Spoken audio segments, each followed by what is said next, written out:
SIS First Bro was once gaining well over 200 million views every single month, yet these days the channel sits completely abandoned, with Ronald and Karina's relationship having declined pretty significantly. I am a different person from Ronald. My life isn't completely intertwined with Ronald. He's doing his own thing. Why? I don't know, okay? We're not twins or something. And this is a huge problem because the channel was built on the relationship between the two kids. SIS First Bro was launched in early 2016 when Karina was 9, Ronald was 7, and the two were radiating with excitable energy. It was obvious that the siblings loved making the videos in the beginning, and when this authentic, fun energy was mixed with a competitive element being their sibling rivalry, the YouTube algorithm began to promote their channel relentlessly. Only 6 months after beginning on YouTube, SIS First Bro had already cracked 1 million monthly views. Then only 8 months after that, their channel rocketed past 100 million monthly views, displaying just how quickly they'd become a household name here on YouTube. Every single piece of content they put out was family friendly and relatable to anyone who had siblings, and when this was mixed with a gradual increase in production value and thumbnail quality, the view count on each video began to go crazy. Giant Gummy vs Tiny Gummy, 66 million views. Pancake Art Challenge, 98 million views. Older sibling vs younger sibling, 107 million views.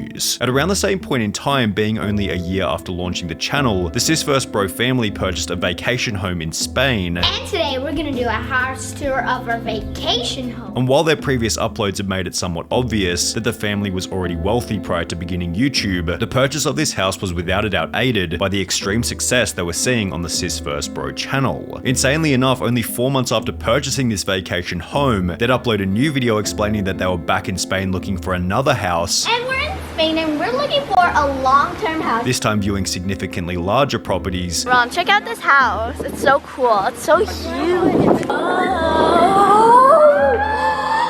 Check it! Look, there's an elevator! With the purchase of their second new house being mixed with holidays in Africa, Thailand, and Dubai. I am so excited. This is going to be our 3rd time going to Thailand. With each location being flown to in business class. But today we're going to be going to Dubai in business class and we're super excited! All whilst their channel continued to grow in the background. 2 days ago, we reached 1 million subscribers! SIS First Bro rocketed past 2 million, 5 million, then 10 million subscribers, making them Canada's 9th most followed channel only 3 years after beginning their journey. However, this insane level of success also began to introduce its own set of problems. On a Quora thread discussing the SIS First Bro channel, one user wrote, "It was so much fun when they used to make their slime Orbeez and hide and seek videos, but as time went by it was all about their house, their room, their iPhones, not the quality content they provided." This statement was backed up by another user who wrote, "Their videos mainly feature them bragging about themselves and their possessions. There are some people who think SIS First Bro are spoiled, and I personally agree. Back in the early days of this channel they had slime videos, challenges, pancake art, and food vids. Years later their channel started having them flex about their iPhones and doing videos like I buy whatever you spell, which was followed by one final anecdote reading, they keep bragging about how rich they are. They're just spoiled children who need discipline." Now we could probably sit here and try to make some over-the-top argument about how flexing ruined the channel's reputation, although the actual data doesn't suggest this at all. Some of the most popular videos posted to the SIS First Bro channel include their house tours and travel vlogs, with the success of these videos likely being a partial result of their young audience, as this age group seems far less repulsed by bragging and flexing in comparison to an older audience. Additionally, the flexing done on the SIS First Bro channel feels as though it's coming from two kids simply going through an exciting life, as opposed to bragging from a position of insecurity, as was the case in our Kwebbelkop video from a couple months back.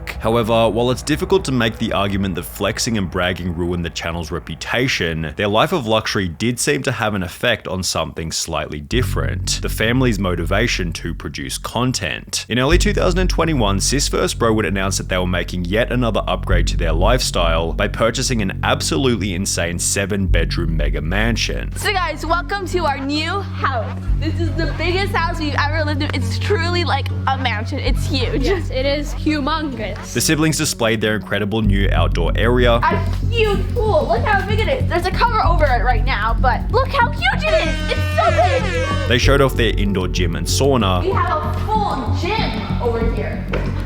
A full gym. We have like all the equipment. As well as the mansion's breathtaking mountain views. And over here we have this amazing view. Look at it. Of these mountains. It's so cool. However, the most interesting thing to note is that in the lead up to this house tour, Sis vs Bro hadn't uploaded a video in over 2 months. We know we haven't been posting a while, but from now on, we promise we're gonna be posting every single Saturday because now we have more space to do more videos because we're gonna be moving to a mansion. Yay! As mentioned, Ronald and Karina plan on posting new videos every single Saturday once they moved into their mansion, although this isn't what would happen. Sis vs Bro would upload 2 final videos titled Who Will Win the Master Bedroom in Our New House and Karina's Master Bedroom Tour before the channel would be completely abandoned. Exactly why Sis vs Bro had disappeared out of the blue wasn't obvious in the beginning. However, in the months that followed, different pieces of evidence began to pop up, showing that there were things going on behind the scenes that weren't all that obvious to their YouTube audience. The family's main problem was that the kids were simply getting older. When the channel began, they were both younger than 10, yet by 2021, Ronald and Karina were both entering puberty.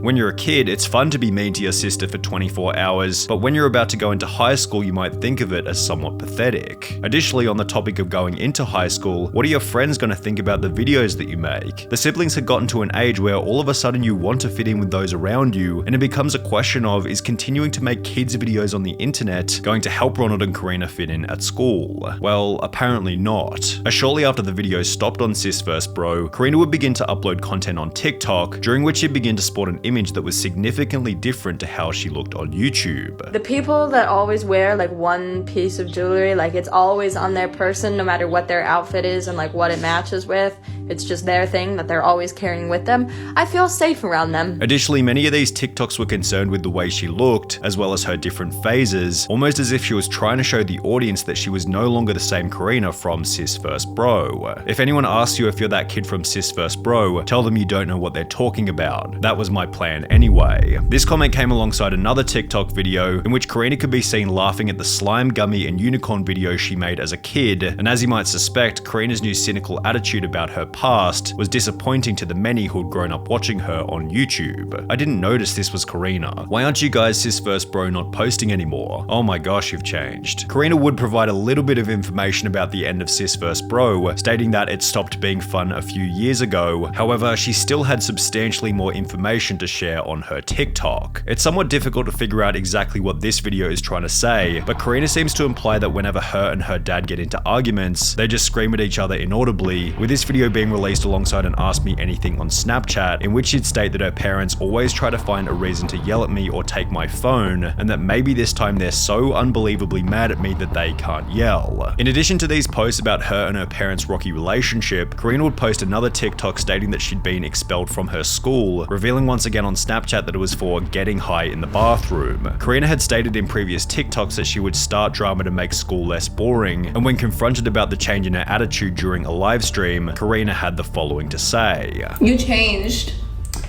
Well, I mean, people do change. Like, not everybody's gonna be wearing diapers forever. So, people change. Is that like upsetting? Should I still be wearing diapers? The most interesting thing to be noted from this response is that Karina appears quite arrogant and entitled. And I could be wrong with this claim, but maybe this arrogance has something to do with being brought up in a luxury environment where they were constantly spoiled in order to create content. On the other hand, maybe that's just a cliche created by people who wish they had that kind of upbringing. And at the end of the day, at least Ronald and Karina made a lot of money out of the channel, right? Well, maybe not. Karina stated in a different video that she used to pay her parents' bills with slime videos, which accompanied another TikTok stating that she only had 12.4 euros to her name, showing that perhaps all of the YouTube money simply went to the parents, leaving Karina with the opinion that her time on Sis vs Bro was the worst 5 years of her life. This is all just speculation, of course, and maybe withholding money from the kids until they're older is actually the smartest move. Sure, the siblings have both been big stars on YouTube, but they're still just school kids with limited money management skills, and to hand them millions of YouTube dollars at such a young age would more than likely end in disaster. And while Karina has been quite vocal since the Sis vs Bro hiatus, Ronald has barely said a word, with the possible reason for this being because, according to his Instagram, his social media presence is still managed by his parents. Ronald has begun to post the occasional photo and story on Instagram, however his TikTok accounts are banned constantly, whilst his 2 personal YouTube channels haven't seen a new video in well over a year.